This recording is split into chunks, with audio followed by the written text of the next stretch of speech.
Conrad Arthur Skinner was a British clergyman and writer. Born in 1889 in Durham, Norfolk, he was educated at Durban High School, South Africa, and Jesus College, Cambridge. In 1916, he married Mary Florence Polkinghorne, having 2 children. He resided for 50 years at Lanthorn. Between 1912 and 1915, he was assistant tutor at Richmond College, and he was chaplain of the Lace School from 1918 to 1949. He died in Cambridge in 1975. Skinner published theological works under his own name since about 1919, but he used the pseudonym Michael Maurice for writing fiction. Following his first novel, the 1923 Not in Our Stars, and the 1932 afterlife fantasy Marooned, he would write no more genre work. He wrote about 10 novels and plays altogether, the final being Frail Ghost from 1935.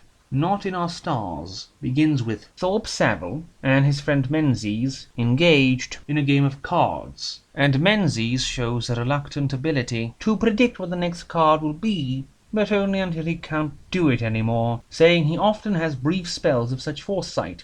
He can also foretell a fire at a nearby establishment, and aims to go see it for himself to make sure, despite Savile's best efforts to discourage him. The next day, Savile and Menzies are, by force, invited to Lady Semester's, aunt to Savile's friend Hetty, whom he cannot marry as of yet, because Savile's aunt demands that his bride to have at least £10,000 per year in income. At the same time, some impressive meteorological activity happens in the Andes, and Menzies is able to predict what the next day's paper will have to say concerning it, which impresses Miss Hetty quite a lot, so that she asks Menzies to accompany her when she goes to view the upcoming eclipse. This results in Menzies declaring he will marry Hetty instead, to Savile's great chagrin. Menzies and Hetty end up gazing at the coming eclipse, when suddenly a meteor shower happens, and then a meteor crashes into the earth, and Menzies wakes up in a prison cell on the day of his execution for murder.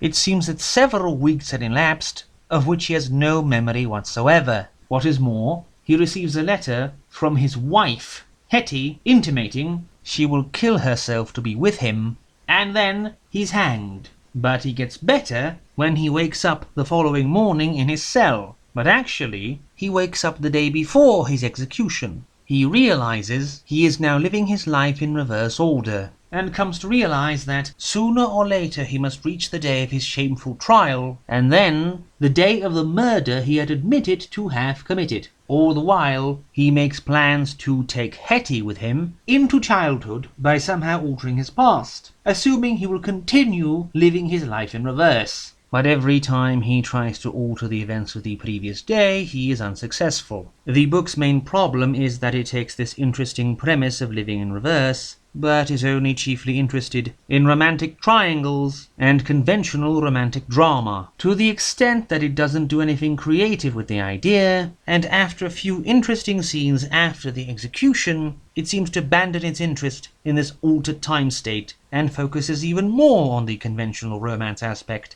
One has to wonder what someone like Borges would have done with this idea.